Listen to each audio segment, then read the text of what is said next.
నేను వెట్రిమారన్ అనే డైరెక్టర్కి పెద్ద ఫ్యాన్ అని, మేము తొందరలోనే సినిమా చేస్తామంటూ ఖచ్చితంగా వెట్రిమారన్ సార్ నా కోసం ఒక సినిమా తీయండి అంటూ చెప్తున్నారు. దేవర సినిమా ప్రమోషన్స్ అయితే మరి సిద్ధమైపోయినటువంటి సంగతి తెలిసిందే. మరి ఇందులో భాగంగా తాజాగా దేవర సినిమా కోసం తమిళనాడు ఇంట అడుగు పెట్టారు. సో ప్రస్తుతం దేవర సినిమాకి సంబంధించినటువంటి ప్రతి చోట అయితే అద్భుతమైన ప్రమోషన్స్ చేస్తున్నారు తారక్.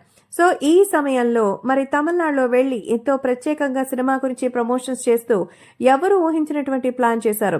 సో ఆ డైరెక్టర్ తో తనకి మనసులో ఉన్నటువంటి మాటనైతే చెప్పారు.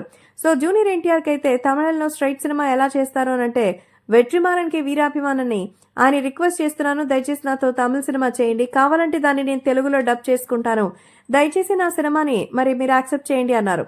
ఎన్టీఆర్ కి వెట్రిమారన్ సినిమాలంటే చాలా ఇష్టమట. అందుకే ఆయనతో సినిమాని చేయాలని తారక్ భావిస్తున్నట్టు తెలుస్తోంది. ఇంతకు ముందు వెట్రిమారన్ కూడా ఎన్టీఆర్ తో కలిసి పనిచేయడానికి ఉత్సాహంగా ఉన్నట్టు చెప్పారు. అసురన్ సినిమా పూర్తయిన తర్వాత ఎన్టీఆర్ తో కొత్త సినిమా కోసం డిస్కషన్స్ జరిగాయి. అయితే డేట్స్ ఇష్యూ మరి రావడం వల్ల పట్టాలెక్కలేదు. ఇక వెట్రిమారన్ చాలా సినిమాకి మరి ఇష్టమైనటువంటి వ్యక్తి. పొల్లాదవన్, ఆడుకలం, విసారణై, వడ చెన్నై, అసురన్, విడుదలై ఈ సినిమాలతో వర్సటైల్ డైరెక్టర్ గా గుర్తింపు తెచ్చుకున్నారు వెట్రిమారన్. ఇప్పుడు ఆయన విడుదలకి తెరకెక్కిస్తున్న చిత్రం విడుదలై పార్ట్ 2. ఇందులో విజయ్ సేతుపతి ప్రధాన పాత్ర పోషిస్తున్నారు. సో మొత్తానికి తమిళంలో స్ట్రైట్ సినిమా తీయడానికి ఎన్టీఆర్ ఆలోచిస్తున్నట్టయితే ఇప్పుడు తెలుస్తోంది. సో వెట్రిమారనే దర్శకుడు అని కూడా కన్ఫర్మ్ అవ్వచ్చు.